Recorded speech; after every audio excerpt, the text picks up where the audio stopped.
An engine starter motor is a powerful electric motor used for cranking an engine.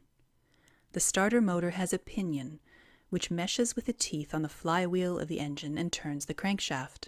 The model shown here is a pre-engaged type starter motor used in modern vehicles. It uses an electric motor to provide torque to the crankshaft. The power for this motor can be drawn from the battery. A simplified circuit of power supply is shown here. The power from the battery is supplied to a solenoid. An ignition switch is installed between the battery and the solenoid to turn the power on and off. The solenoid is an electromagnet which requires small current to get energized. As the ignition switch is turned on, the solenoid gets energized. A moving core known as a plunger slides along the coil, which connects two copper terminals of a contactor switch. This completes the circuit from the battery to the motor and causes the rotor to spin. When the solenoid is de-energized, the core returns back and disconnects the motor from the battery. We may wonder why the solenoid and the contactor are used instead of directly connecting the battery to the motor and reducing the complexity. The reason behind not using this circuit is the high current demand of the motor.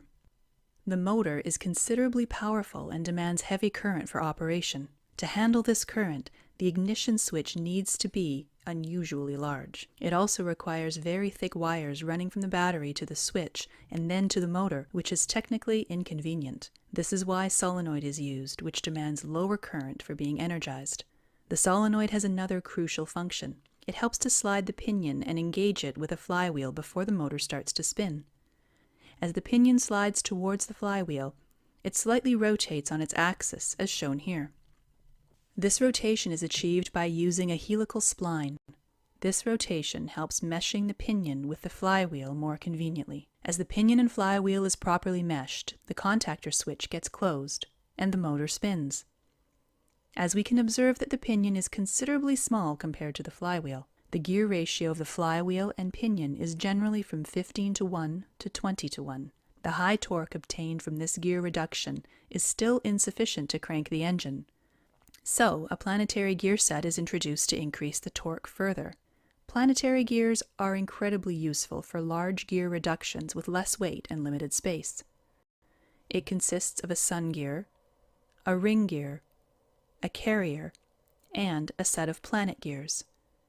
In starters, the ring gear is fixed, the sun gear is the input, and the planet carrier is the output.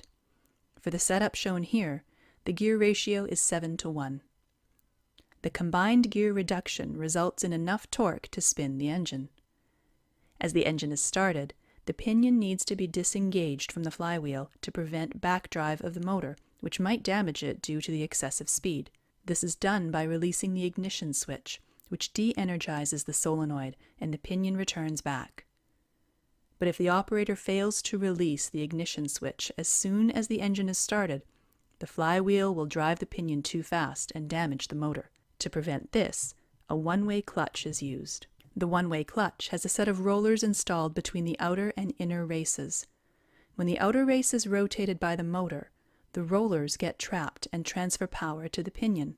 As soon as the engine is started and drives the pinion at a high speed, the rollers get released and power transfer is stopped.